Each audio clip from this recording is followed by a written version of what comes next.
நாம வாழ்க்கையில ஓடிக்கிட்டே இருக்கோம். படிப்பு, வேலை, பணம், சொத்து, பதவி, பிள்ளைங்களோட எதிர்காலம்.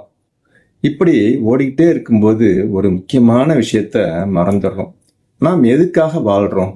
ஒரு நாள் திரும்பி பார்த்தா பணம் இருக்கலாம், சொத்து இருக்கலாம், பதவி இருக்கலாம். ஆனா நாம ரொம்ப நேசிச்சவங்களோட செலவழிக்க வேண்டிய நேரம் மட்டும் திரும்பி வராது.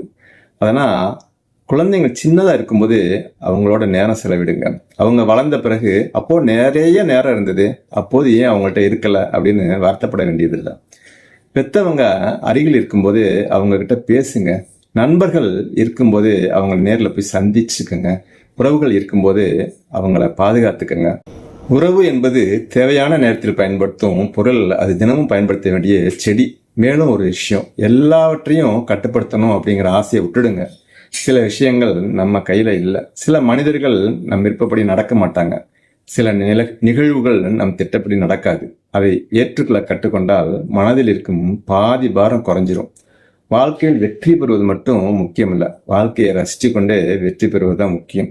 ஒரு நல்ல உணவு சாப்பிடுங்கள், குடும்பத்தோட சிரிச்சு பேசுங்க, நண்பர்களை சந்தியுங்கள், இயற்கையை ரசிக்கவும் கொஞ்சம் நேரம் ஒதுக்குங்க, முடிந்தவர்களுக்கு உதவி செய்யுங்கள், மனதில் இருக்கும் கோபத்தை குறைச்சிக்கங்க, மன்னிக்க வேண்டியவர்களை மன்னியுங்கள்.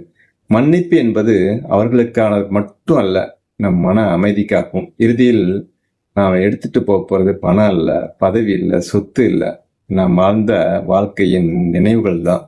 அதனால வாழ்க்கைய நாளைக்கு அப்படின்னு தள்ளி போடாதீங்க. இன்று வாழ வேண்டிய வாழ்க்கைய இன்றே வாழ்ந்துருங்க.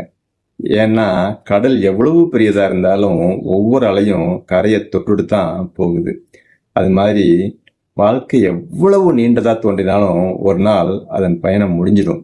அதுக்கு முன்னாடி நல்ல மனிதனா வாழுங்க, நல்ல உறவுகளை உருவாக்குங்க, முடிந்தவரை நல்லதை செய்யுங்க. அதுதான் உண்மையான வளமான வாழ்க்கை. மூங்கில் கண்ணாடி, புதிய பார்வை, நல்ல சிந்தனை, நல்ல வாழ்க்கை. நான் உங்கள் பாசரவணன்.